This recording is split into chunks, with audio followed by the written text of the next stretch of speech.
Well, malungkot po yan dahil I feel that dapat yung aming pong usapan dyan, it should be honored po yan eh.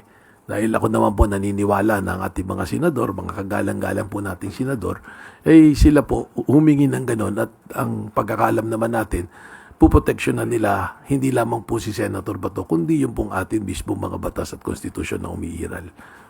Katulad ng binanggit po ni Ivan, kung merong pagtingin yung ibang mga kababayan natin na mukhang stage ang commotion na ginawa para palabasin si Senator Bato, meron po ba kayong ganong naulinigan?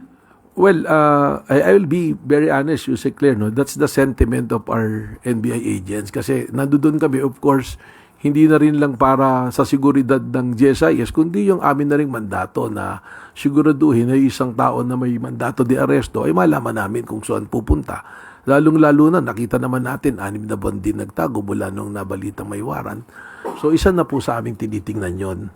Kaya naman po, doon sa ibang mga katanungan, tungkol doon, ang sinasabi ko lang, we will always defer to the judgment of the Department of Justice dahil sila po yung primerong ahensya na namumuno po rito.